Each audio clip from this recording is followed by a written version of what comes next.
बातमी आहे सुनील तटकरे यांच्या संदर्भात। सुनील तटकरे आज उमेदवारी अर्ज भरणार आहेत। अर्ज भरताना महायुतीकडून शक्ती प्रदर्शन केलं जाणार आहे। तर राष्ट्रवादी काँग्रेसचे प्रदेशाध्यक्ष आणि महायुतीचे रायगड लोकसभा मतदारसंघातील उमेदवार सुनील तटकरे हे गुरुवारी आपला उमेदवारी अर्ज दाखल करतील। तर या निमित्ताने महायुती अलिबाग मध्ये शक्ती प्रदर्शन करणार आहे। अर्ज दाखल करण्यापूर्वी सकाळी 10 वाजता महायुतीची अलिबाग मध्ये सभा होईल आणि यावेळी मंत्री हसन मुश्रीफ, त्याचबरोबर पालकमंत्री उदय सामंत, बांधकाम मंत्री रवींद्र चव्हाण, त्याचबरोबर आदिती तटकरे सुद्धा उपस्थित असतील।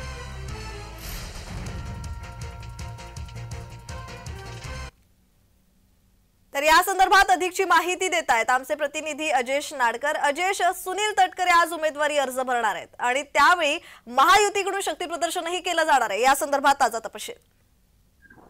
निश्चितच प्रज्ञा, लोकसभेच्या तिसऱ्या टप्प्यात मतदान हा 7 मे रोजी होणार आहे आणि या तिसऱ्या टप्प्यात रायगडचाही समावेश आहे। महायुतीचे उमेदवार अर्थात राष्ट्रवादी काँग्रेस पक्षाचे सुनील तटकरे यांना महायुतीकडून उमेदवारी दिलेली आहे आणि आज सुनील तटकरे हे आपला उमेदवारी अर्ज जो आहे तो अलिबाग येथील जिल्हा अधिकारी कार्यालयात दाखल करणार आहेत। मोठा शक्ती प्रदर्शन महायुतीकडून यावेळेस करण्यात येणार आहे आणि मोठे नेतेही या उमेदवारी अर्ज भरण्यासाठी दाखल होणार आहेत। मात्र उमेदवारी अर्ज भरण्याच्या आधी अलिबाग मध्ये भव्य मोठी सभेचं आयोजन केलं आहे आणि याच्यात महायुती जी आहे ती आपली ताकद दाखवणार आहे। त्याचबरोबर मोठे नेते मंत्री रवींद्र चव्हाण, पालकमंत्री उदय सामंत, आदिती तटकरे, अनिकेत तटकरे, भरत गोगावले, महेंद्र दलवी असे आमदार देखील या अर्ज भरण्यासाठी दाखल होणार आहेत।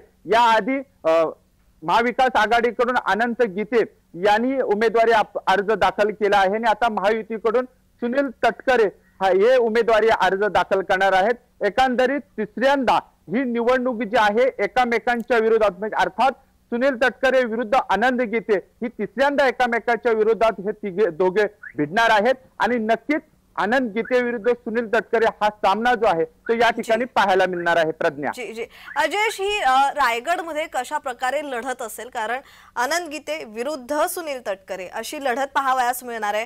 रायगड मध्ये कोणकोणत्या मुद्द्यांवर ही लढत पाहावयास मिळेल? नक्कीच प्रज्ञा, आपण जर विचार केला तर 2019च्या निवडणुकीमध्ये जे मित्रपक्ष होते ते आता विरोधात आहेत आणि जे विरोधात होते ते आता मित्रपक्ष आहेत। एकंदरीत जिल्ह्याची जी राजकारणाची समीकरणे आहेत ती मात्र सर्व बदललेली आहेत आणि प्रामुख्याने आनंद गीते आणि सुनील तटकरे यांच्यात हा सामना रंगणार आहे।